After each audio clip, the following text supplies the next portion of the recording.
Bismillahirrahmanirrahim. Assalamualaikum warahmatullahi wabarakatuh.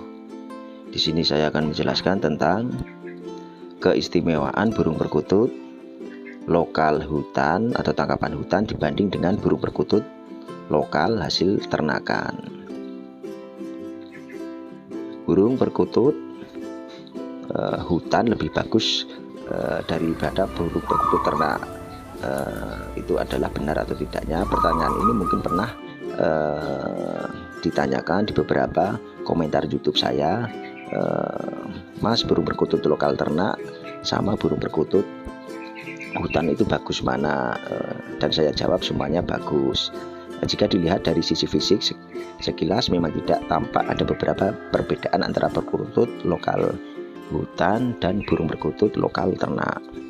Namun apabila Anda mengamati dengan seksama, saat keduanya burung disandingkan maka akan terlihat mana yang lebih bagus dan mana yang terlihat agak bagus. Menempatkan burung perkutut lokal dengan cuaca dan kehidupan yang ekstrim, kehidupan yang di ala kadarnya, di iklim yang tropis seperti di Indonesia ini, sehingga membuat tubuh burung perkutut menjadi tangguh, menjadi fighter dan tidak mudah sakit. Selain itu, mental burung perkutut lebih dari tempur. Perkutut ternak biasanya hanya diberikan makanan saja. Dan keistimewaan burung perkutut lokal hutan antara lain adalah yang ke satu, paruh burung perkutut paruh perkutut rata, sehingga burung perkutut itu agak lurus gitu, paruhnya lurus. Dan kedua, bola matanya itu cerah. Jadi bola mata burung perkutut untuk lokal hutan itu cerah, seakan-akan itu mengkilap jernih dan tidak sayu. Yang ketiga adalah tubuhnya itu burung perkutut itu pendek. Tubuh perkutut itu pendek untuk burung perkutut lokal hutan. Dan yang keempat, leher pendek. Jadi burung perkutut itu rata-rata itu lehernya pendek. Bulu perkutut itu kaku, istilahnya burung perkutut itu kaku, itu keras kalau dipegang, dan rata-rata itu bulunya itu selalu tidak mengembang, selalu kencang. Dan yang keenam, warna bulu gelap. Jadi perbandingan antara burung perkutut, antara hitamnya, antara abu-abunya, antara coklatnya itu gelap gitulah. Yang ketujuh, kaki perkutut itu pendek, jadi tidak panjang untuk burung perkutut lokal hutan atau tangkapan dari hutan maupun ladang maupun sawah. Yang kedelapan, sisi kakinya itu kasar. Jadi bila diraba sisi kakinya burung perkutut tangkapan hutan atau burung perkutut hutan itu kakinya kasar, dari atas sampai bawah itu kasar. Yang kesembilan, jari burung perkutut itu tidak rapat, sedangkan jari burung perkutut itu renggang. Logikanya dia selalu menapak di beberapa tanah, beberapa pohon, beberapa bebatuan pada waktu dia mencari makan, pada waktu dia hidup di habitatnya, di habitat hutan itu tersebut. Dan yang ke-10, cengkeraman tidak kuat. Jadi burung perkutut cengkeramannya tidak kuat. Logikanya dia tidak sering bercengkeram di tengger, kesehariannya di tangkringan, atau dia selalu menginjak tanah sehingga tidak kuat untuk mencengkeram, tidak terbiasa untuk mencengkeram tanah, sehingga cuma datar saja untuk cengkeramannya. Yang ke-11, suara burung perkutut lebih cepat dan bervariasi. Untuk burung perkutut lokal hutan atau tangkapan ladang maupun sawah maupun perkebunan itu suaranya lebih bervariasi dibanding burung perkutut lokal ternak. Yang ke-12, karakter burung perkutut lokal hutan itu sulit dijinakkan. Jadi untuk proses penjinakannya burung perkutut lokal hutan itu sulit dan lama, harus sabar, harus telaten untuk proses penjinakannya. Yang ke-13, burung perkutut lokal alam lebih mandiri. Istilahnya burung perkutut lokal alam itu lebih mandiri, dia lebih dari anakannya saja dia sudah hidup di habitat liarnya, dia udah makan sendiri, udah tidur sendiri, udah mencari pasangan sendiri dan lain sebagainya. Keistimewaan burung perkutut lokal hutan antara lain adalah bola mata cerah itu saya jelaskan. Antara lain adalah tatapan mata perkutut lokal alam atau lokal ladang atau sawah atau hutan lebih tajam dan bola mata lebih cerah. Sekilas perkutut lokal alam lebih indah dibanding dengan perkutut lokal ternak. Yang kedua, paruh perkutut rata. Maksudnya rata adalah sejajar lurus. Mengapa perkutut hutan lebih rata dari perkutut ternak? Ternyata tanah yang lunak itu mengakibatkan burung perkutut itu mematoki tersebut. Ternyata karena perkutut lokal hutan terbiasa makan di tanah yang lunak, sementara paruhnya adalah bagian rata, sehingga tidak meruncing dari paruh atas maupun paruh bawah. Kalau lokal ternak kan paruhnya rata-rata itu paruh atasnya itu panjang karena tidak mematoki tanah maupun bebatuan maupun lumut-lumut maupun benda-benda di alam di sekitarnya, seperti tanah, kayu, batu, bebatuan, dan lain sebagainya. Yang ketiga, leher pendek. Mungkin Anda menyadari bahwa leher burung perkutut lokal hutan lebih pendek dari burung perkutut lokal ternak.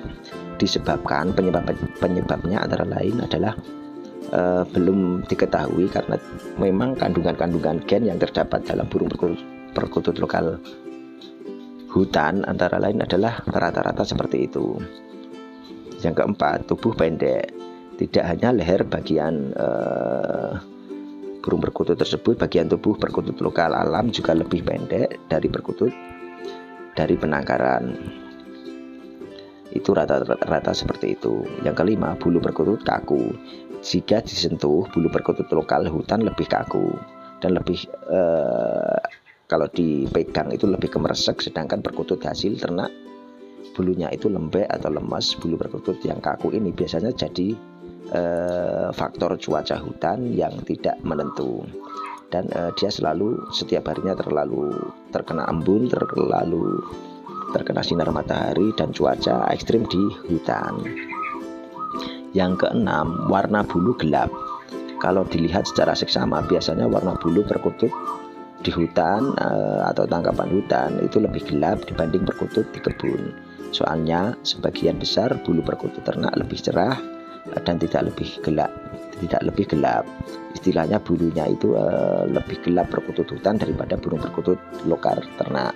Kalau perkutut lokal ternak itu rata-rata cerah karena mengandung makanan-makanan yang dibuat entah itu pabrik maupun yang udah terkena bahan-bahan kimia yang mengakibatkan pigmen bulu burung perkutut tersebut berubah warna sehingga menjadi lebih cerah. Seperti itu. Sedangkan perkutut lokal hutan itu panjang pendeknya kaki burung perkutut tidak terlalu pengaruh pada suaranya, sehingga bisa membuat kita sendiri yang menjadikan ilmu titan maupun ilmu kira-kira seperti itu. Yang kedelapan, sisik kakinya itu kasar. Coba raba bagian sisik kaki burung perkutut muda hutan maupun yang sudah tua, nanti akan terasa perbedaannya. Kalau burung perkutut hutan, bagian sisik kaki itu kasar dari atas sampai bawah hingga telapakannya. Bagian sisik kaki perkutut alam akan terasa kasar dan kering. Sementara sisik kaki perkutut ternak biasanya biasa saja dan agak cenderung basah. Yang kesembilan, jarinya itu renggang.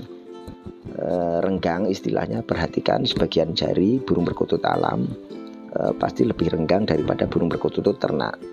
Kalau perkutut hasil penangkaran biasanya bagian jari lebih rapat karena tidak menginjak tanah, tidak menginjak bebatuan di alam, dan tidak menginjak ekosistem di alam tersebut.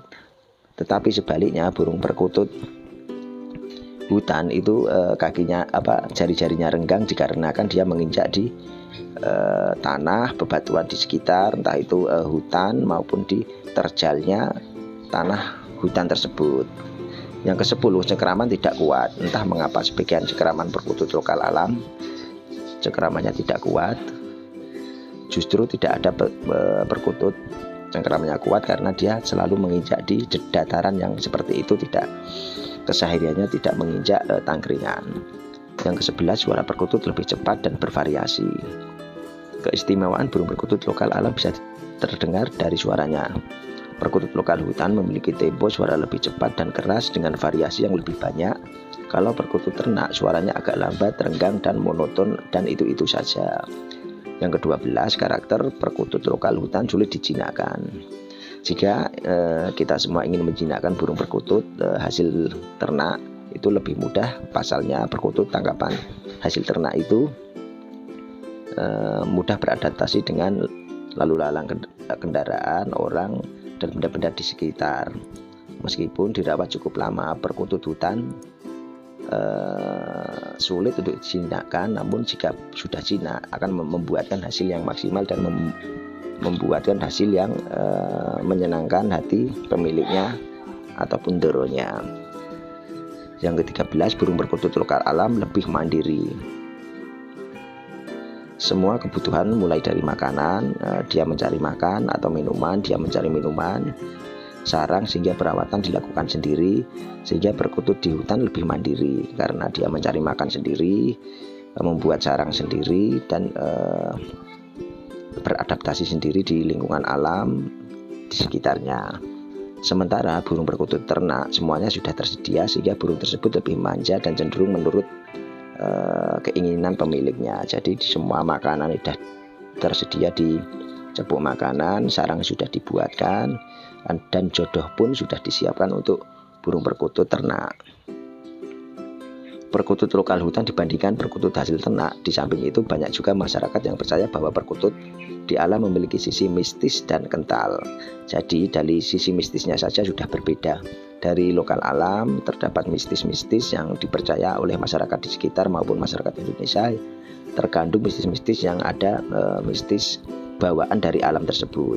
Hal ini sering disangkutkan dengan mitos perkutut yang dapat membawa dan kesengsaraan, atau mitos burung perkutut membawa rezeki maupun dan lain sebagainya. Tak jarang banyak orang yang berburu perkutut hutan dengan dekat makam atau kuburan keramat dan tempat-tempat angker lainnya karena dipercaya membawa mitos burung perkutut tersebut dengan beberapa mitos yang beredar di Indonesia ini. Namun bagi pemain lomba, mereka mencari perkutut lokal hutan karena suaranya yang mengalun, merdu, mengalun suara keras, suara jernih, suara bervariasi, dan kuat, manggungnya lebih lama. Itulah untuk perkutut hutan kalau sudah jadi. Dan untuk perkutut lokal ternak, dia hanya mencari mental saja, instan mental, karena lebih cepat dijinakkan dan lebih bermental. Untuk lomba-lomba di Indonesia ini dia selalu mencari perkutut lokal ternak untuk mental lomba dan lebih cepat manggung di usia dini. Begitulah yang dapat saya jelaskan di video ini. Semoga saja bermanfaat untuk kita semua.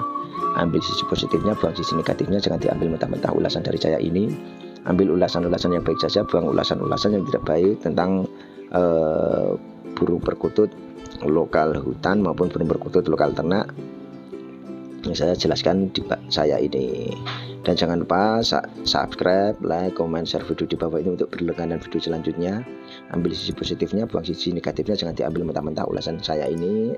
Salam rahayu, salam kongmania, salam persahabatan, salam silaturahmi, salam Bhinneka Tunggal Ika, salam perseduluran, salam kekeluargaan.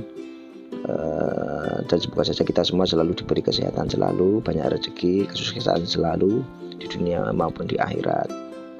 Dan tak lupa pula saya ucapkan wassalamualaikum warahmatullahi wabarakatuh.